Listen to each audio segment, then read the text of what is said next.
بسم الله الرحمن الرحيم ياسين والقرآن الحكيم إنك لمن المرسلين على صراط مستقيم تنزيل العزيز الرحيم لتنذر قوما ما أنذر آباؤهم فهم غافلون لقد حق القول على أكثرهم فهم لا يؤمنون إنا جعلنا في أعناقهم أغلالا فهي إلى الأذقان فهم مقمحون وجعلنا من بين أيديهم سدا ومن خلفهم سدا فأغشيناهم فهم لا يبصرون وسواء عليهم أأنذرتهم أم لم تنذرهم لا يؤمنون إنما تنذر من اتبع الذكر وخشي الرحمن بالغيب فبشره بمغفرة وأجر كريم إنا نحن نحيي الموتى ونكتب ما قدموا وآثارهم وكل شيء أحصيناه في إمام مبين واضرب لهم مثلا أصحاب القرية إذ جاءها المرسلون إذ أرسلنا إليهم 2 فكذبوهما فعززنا بثالث فقالوا إنا إليكم مرسلون قالوا ما أنتم إلا بشر مثلنا وما أنزل الرحمن من شيء إن أنتم إلا تكذبون قالوا ربنا يعلم إنا إليكم لمرسلون وما علينا إلا البلاغ المبين قالوا إنا تطيرنا بكم لئن لم تنتهوا لنرجمنكم وليمسنكم منا عذاب أليم قالوا طائركم معكم أئن ذكرتم بل أنتم قوم مسرفون وجاء من أقصى المدينة رجل يسعى قال يا قوم اتبعوا المرسلين اتبعوا من لا يسألكم أجرا وهم مهتدون وما لي لا أعبد الذي فطرني وإليه ترجعون أأتخذ من دونه آلهة إن يردني الرحمن بضر لا تغن عني شفاعتهم شيئا ولا ينقذون إني إذا لفي ضلال مبين إني آمنت بربكم فاسمعون قيل ادخل الجنة قال يا ليت قومي يعلمون بما غفر لي ربي وجعلني من المكرمين وما أنزلنا على قومه من بعده من جند من السماء وما كنا منزلين إن كانت إلا صيحة واحدة فإذا هم خامدون يا حسرة على العباد ما يأتيهم من رسول إلا كانوا به يستهزئون ألم يروا كم أهلكنا قبلهم من القرون أنهم إليهم لا يرجعون وإن كل لما جميع لدينا محضرون وآية لهم الأرض الميتة أحييناها وأخرجنا منها حبا فمنه يأكلون وجعلنا فيها جنات من نخيل وأعناب وفجرنا فيها من العيون ليأكلوا من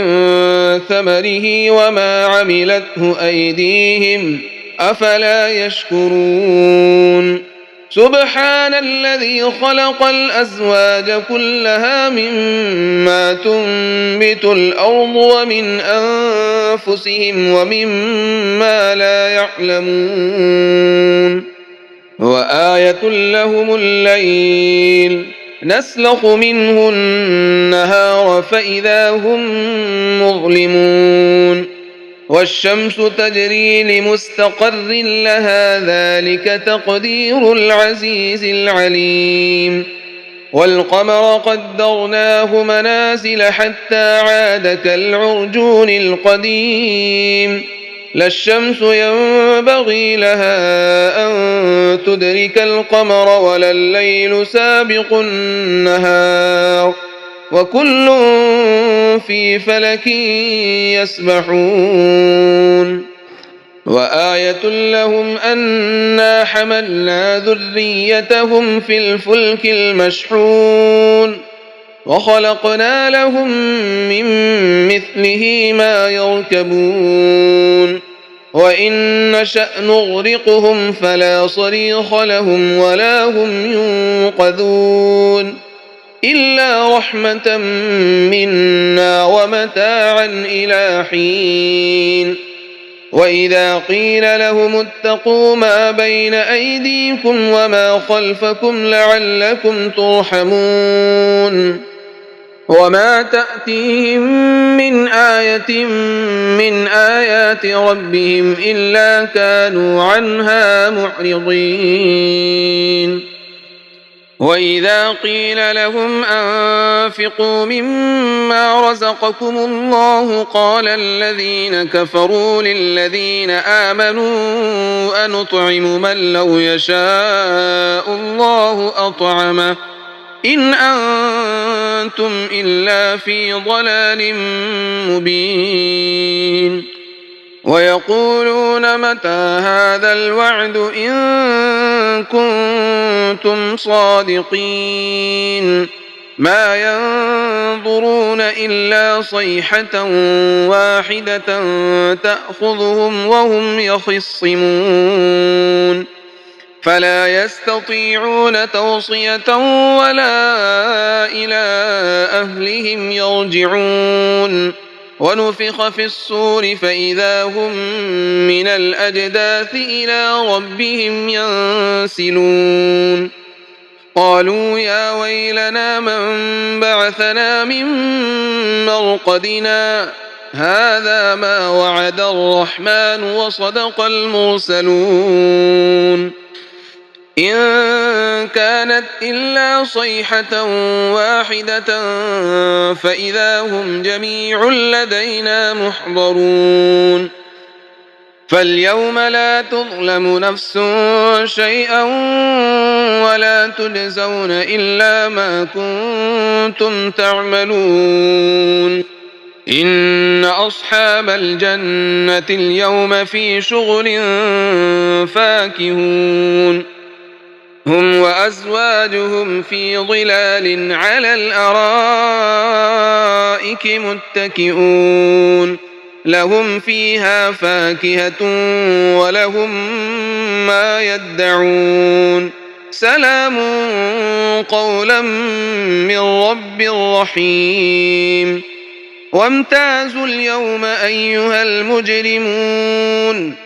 ألم أعهد إليكم يا بني آدم ألا تعبدوا الشيطان إنه لكم عدو مبين وأن اعبدوني هذا صراط مستقيم ولقد أضل منكم جبلا كثيرا أفلم تكونوا تعقلون هذه جهنم التي كنتم توعدون اصلوها اليوم بما كنتم تكفرون اليوم نختم على أفواههم وتكلمنا أيديهم وتشهد أرجلهم بما كانوا يكسبون ولو نشاء لطمسنا على أعينهم فاستبقوا الصراط فأنى يبصرون ولو نشاء لمسخناهم على مكانتهم فما استطاعوا مضيا ولا يرجعون ومن نعمره ننكسه في الخلق أفلا يعقلون وما علمناه الشعر وما ينبغي له إن هو إلا ذكر وقرآن مبين لينذر من كان حيا ويحق القول على الكافرين أولم يروا أنا خلقنا لهم مما عملت أيدينا أنعاما فهم لها مالكون وذللناها لهم فمنها ركوبهم ومنها يأكلون ولهم فيها منافع ومشارب أفلا يشكرون واتخذوا من دون الله آلهة لعلهم ينصرون لا يستطيعون نصرهم وهم لهم جند محضرون فلا يحزنك قولهم إنا نعلم ما يسرون وما يعلنون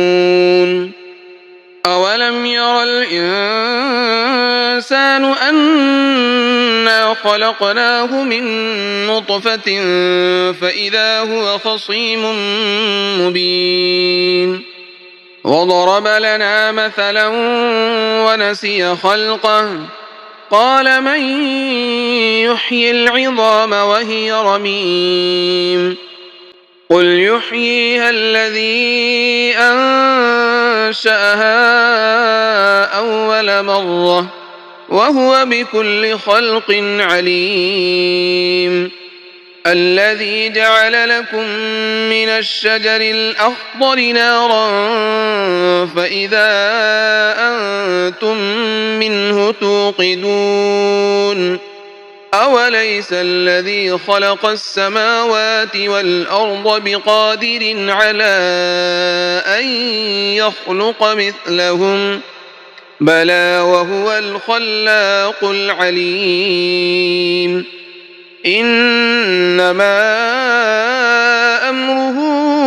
إذا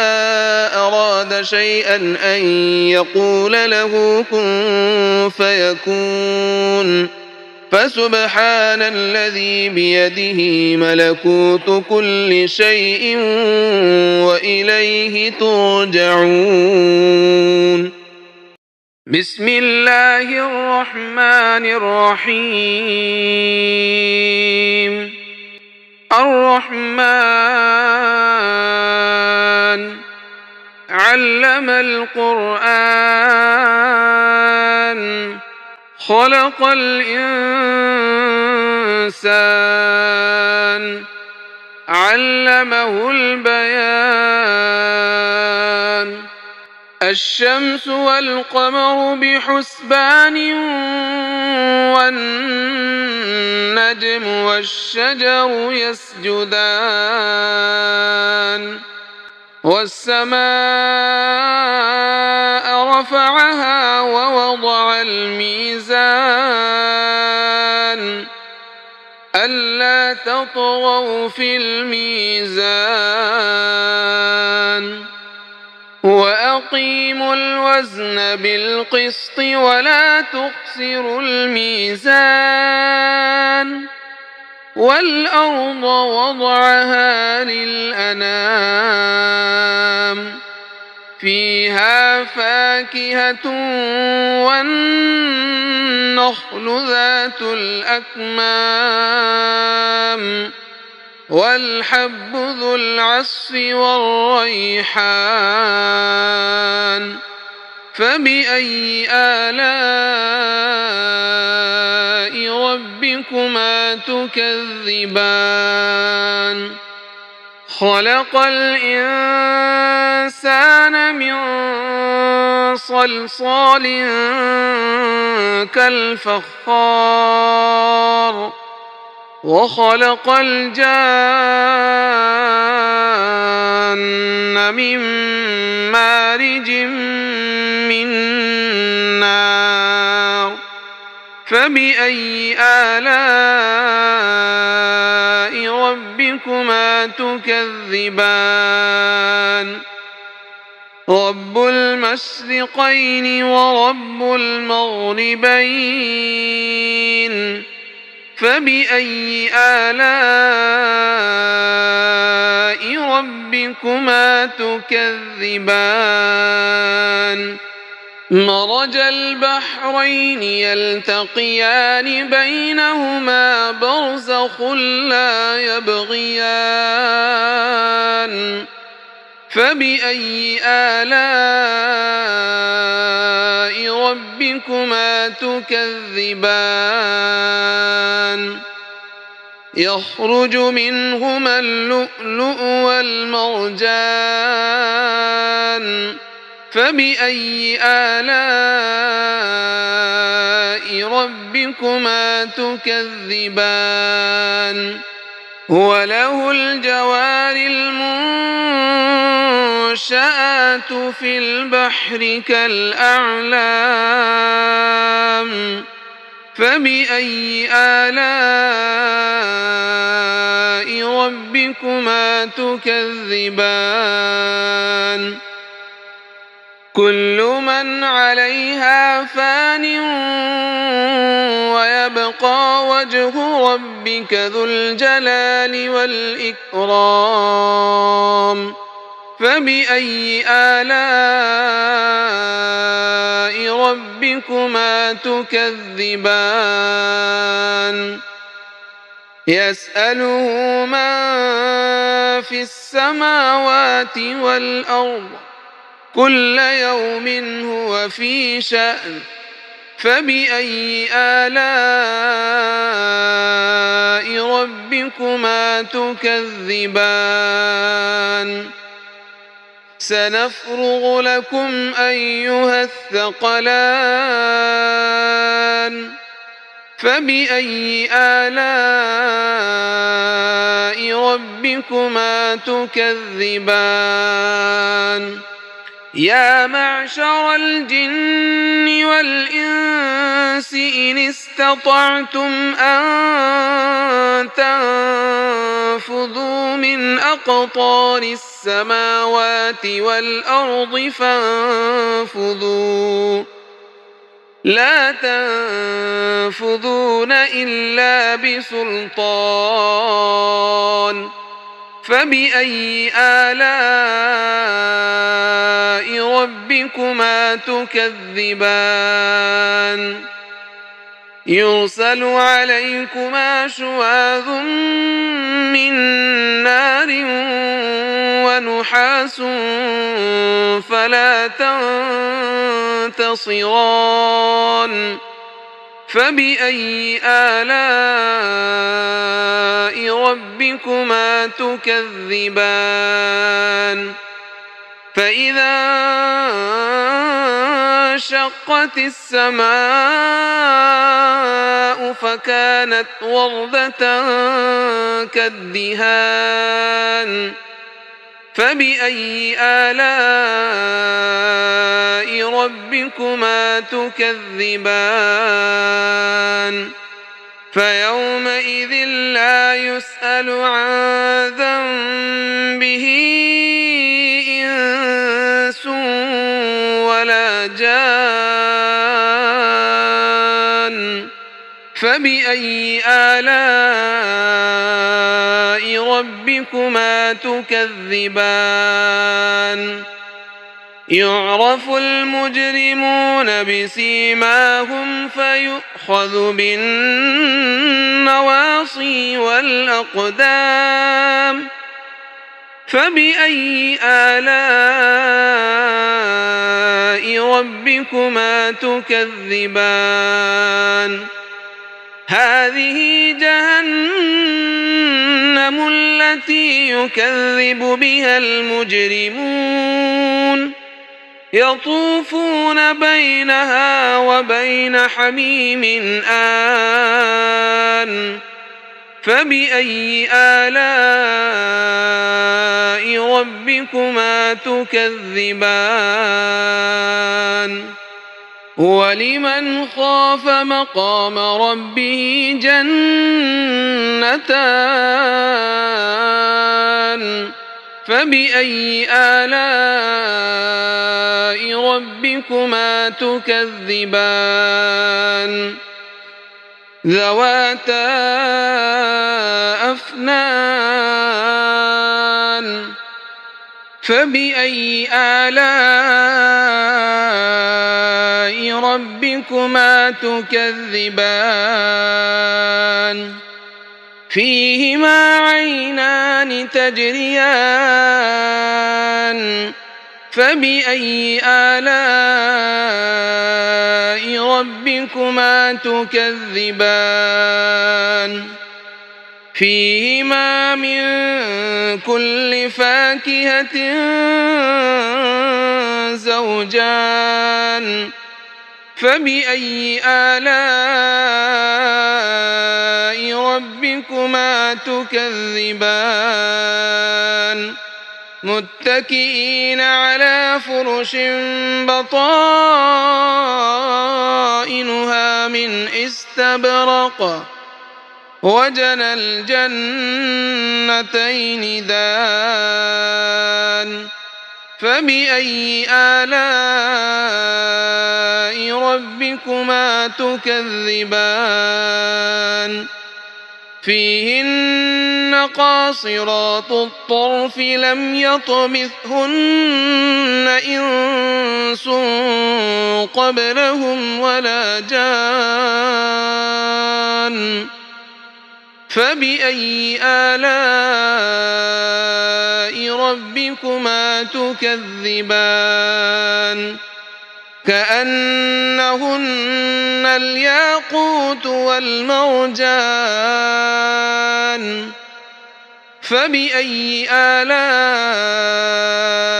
ربكما تكذبان هل جزاء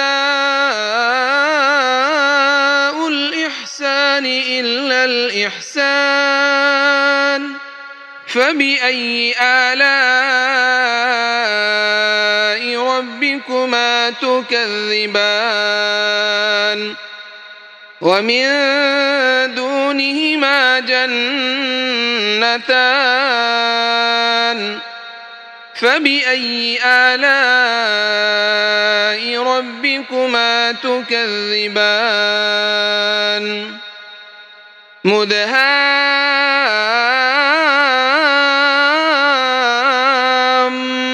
نضختان فبأي آلاء ربكما تكذبان فيهما عينان نضاختان فبأي آلاء ربكما تكذبان فيهما فاكهة ونخل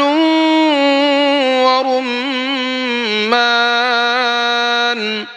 فبأي آلاء ربكما تكذبان